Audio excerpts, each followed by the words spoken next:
Beginner photographers often possess unique traits that they're not aware of, which seasoned practitioners of the craft spend years trying to rediscover. How's it? Today, I'd love to jump into 5 traits that beginner photographers have, often unbeknownst to themselves, which help set their photography apart if they can just discover what those traits are. I'd be interested to see how many of these you actually recognize within yourself, whether you're a beginner photographer or somebody who's been taking photographs for decades. I've been involved in photography in one form or another since I was 8 years old, so that's almost 40 years. And I've kind of forgotten what it was like to be a beginner. So I decided to spend a day looking on YouTube as if I were a beginner photographer, doing a bit of research. What sort of information is being passed on? And there were a lot of people saying that you can learn 80% of photography in about 5.5 minutes, and that's all you need, and that's kind of cool. And there's a beginning thing, that's absolutely fine. But there was something else that was, I think, a little bit more.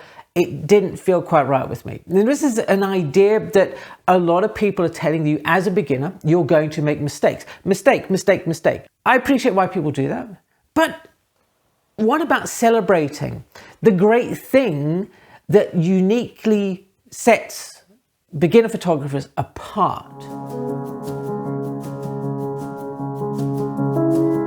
That little bit of knowledge is kind of cool, but lots of knowledge starts to really mess with your head when you're taking photographs, because you are trying to think about so many things. How many times have you, if you're an experienced photographer, sat there with your camera, seeing something and just kind of shut down because your mind is going in a million different ways to try and think about the multitude of options that you have available to you, because of all that information that you've picked up over the years. But of course, the beginner photographer is not burdened by all of this knowledge, all of this experience.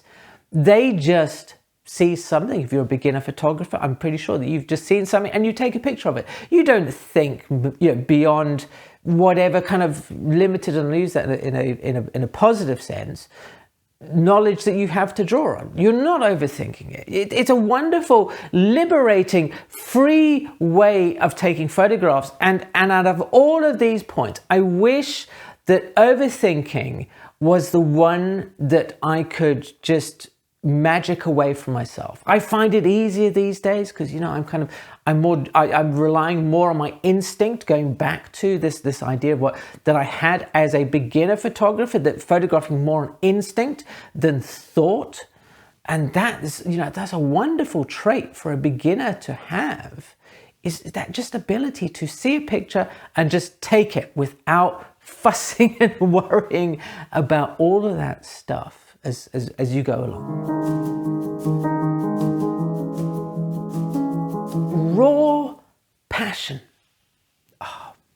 This is if I think about when that photographs I showed you at the beginning of the video, what is in there mostly is just raw passion. Raw, this thrill of taking photographs. This was in film days. I had to go and load the roll of film. We had to then go and take the photographs. We had to process the images, print them by hand.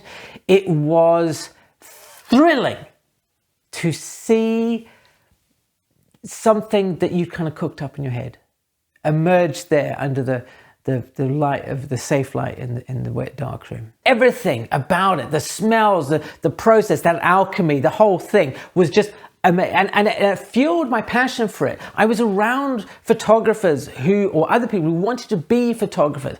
It was so invigorating.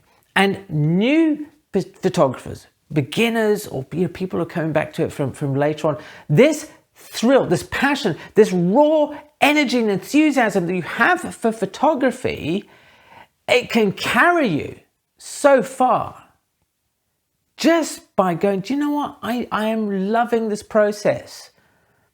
That you're going to make mistakes, yes. All right, but you learn from them. The passion that you have, that willingness to adapt, the openness and the unconventional approaches, the lack of ego, all of these things combine to mean that the mistakes that people are telling you that you should so be worried about making don't really matter. So long as you have the willingness to learn from them, to understand that, making mistakes is the process of growth. When you avoid those mistakes, when you think, oh, well, I'm just going to bypass them, you're not really learning the lesson because you haven't discovered these things for yourself. What might be a mistake to one person is the normal for somebody else.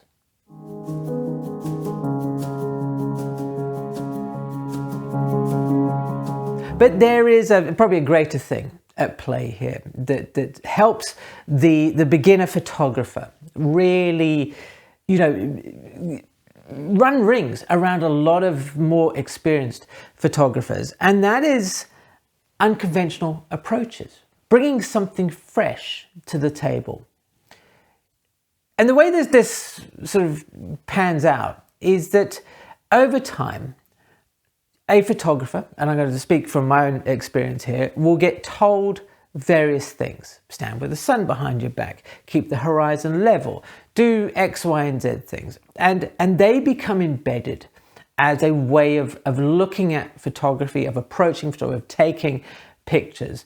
And they can manifest themselves in very particular, peculiar ways. I get very wound up when I see people wearing lens hoods, like put on the camera in their storage position rather than putting them out. Why would you not use a lens? Anyway, but I digress before I just get really on my soapbox about lens hoods.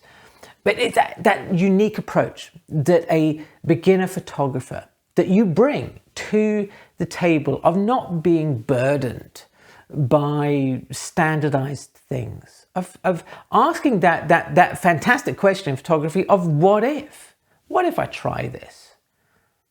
Of course, it is important to know the basics, how cameras work and things of that nature, but I find beginners are far more willing to experiment with basic things rather than falling into the next point, which I believe is the killer for a great many photographers.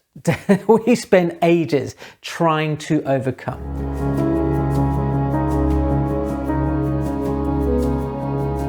An absence of ego. Right? Photography, it seems to be a fertile ground rather for people to have inflated egos. That kind of that sense of self-worth that they're sort of right. And beginner photographers, and so I'm talking beginner photographer like the third person. You may be a beginner. You don't have this ego thing going on. You're not trying to score points on people and show them how much you know, because that's the very point. You don't know anything, right? You haven't got, I know so much and I did this and I did that. It is just fresh. You're not worried about, trying to look good to your peers or something. You're just enthusiastic about taking photographs. That's the beauty of it. That's what draws us in. That's that unique thing. Over time, so many people get sucked into arguments online, over silly little things. But beginners are mercifully free from all of that jibber jabber.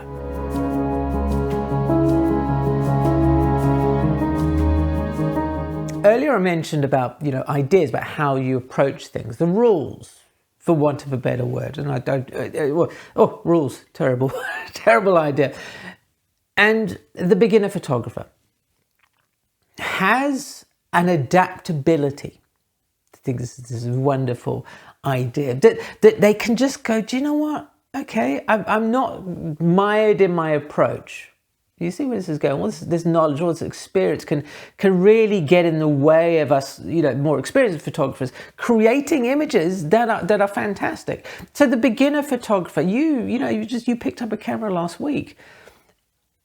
anybody's happy to share some information, or you're happy to take information from anybody, also because you have that lack of ego. You're not going, well, I think, you know, that's what, because in the hierarchy of photography, kind of most people know a little bit more than you do. So you're kind of sitting there going, I'm happy to learn, and I'm happy to take advice from anybody.